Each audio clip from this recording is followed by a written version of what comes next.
Good morning, and welcome to the 8th workshop in the Salmon Habitat Restoration Knowledge Exchange Series, jointly delivered by Fisheries and Oceans Canada, the Pacific Salmon Foundation, and the Washington Governor's Salmon Recovery Office. My name is Laura Weatherly, and I'm a restoration biologist with the Restoration Centre of Expertise at Fisheries and Oceans Canada. It's a privilege for me to be your co-moderator today.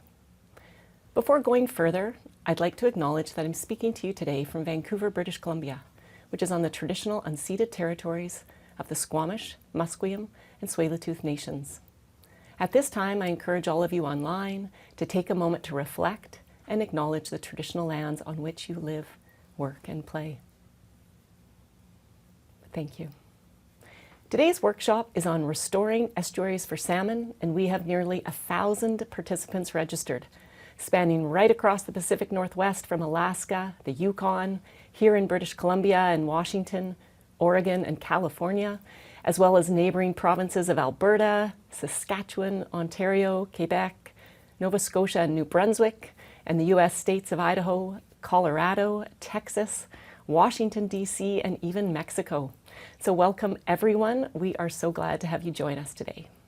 This vast geographic representation among participants is possible because of the virtual format of this workshop. And it's really inspiring to see people joining from across time zones, spanning political and geographic boundaries, and representing an incredibly broad range of expertise, all with the common interest around habitat restoration. We value everyone's unique perspectives and are confident that the exceptional group of speakers we've brought together today will be well worth you taking time out of your busy schedules.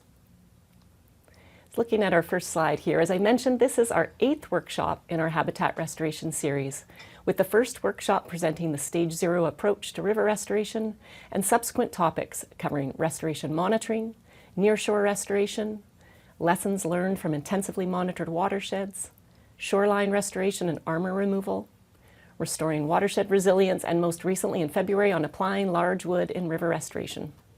You'll see on the slide that looking ahead, we are hosting our 9th workshop on September 10th on the topic of tide gates. And that workshop will be an afternoon session that's really a continuation of the conversation we're starting today on estuary restoration.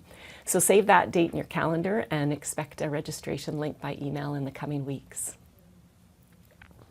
In case you've missed any of our past workshops, you can access recordings on PSF's website by searching PSF Knowledge Exchange or using the web address on your screen.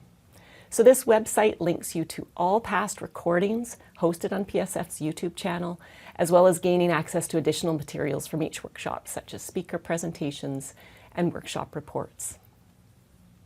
And speaking of past workshop recordings, I encourage you to check out these 2 past workshops in particular, whose speakers and contents are very relevant and complementary to today's workshop focusing on estuary restoration.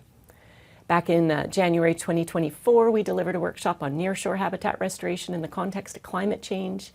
And then in June, nearly 1 year ago today, we ran a workshop on armor removal and nature-based solutions for shorelines. All of the speakers delivered very content-rich presentations and encourage you to take some time to browse the website content, watch those recordings, and that will really complement what you hear and learn about today.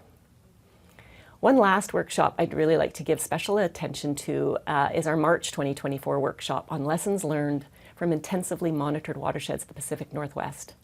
Among the exceptional group of speakers were Dr. Corey Green and Mike Lemoyne, who presented on lessons learned from 25 years of restoration in the Skagit River estuary. The Skagit Estuary Project is really in a class of its own in terms of science-driven restoration occurring at such a large scale and scope to reclaim vital estuary habitat, and with a long-term multi-stakeholder commitment to monitoring that's showing measurable increases in juvenile rearing capacity, adult returns, and species survival. So in case you wondered why the Skagit Estuary Project isn't in our agenda today, it's because of this past presentation in our virtual library, so to speak. And it's our hope that the restoration community and you who are plugged into this workshop series will take advantage of this growing library of workshops that present the latest science, tools, and process-based approaches for designing and implementing habitat restoration to support Pacific salmon recovery.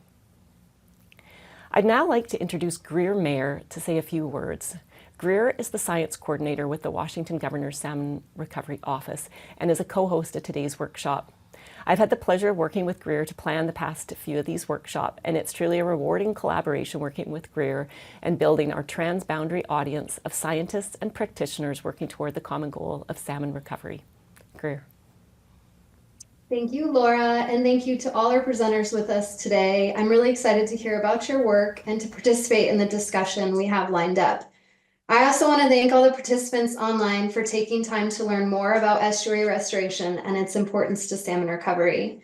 The Governor's Salmon Recovery Office is dedicated to supporting salmon recovery across the state of Washington, and these workshops are a really important part of our efforts to facilitate the application of science to our restoration efforts. Working with Pacific Salmon Foundation and Fisheries and Oceans Canada is such a pleasure, and this workshop series really represents a great collaborative effort that just keeps growing in its reach to our practitioners across both sides of the border.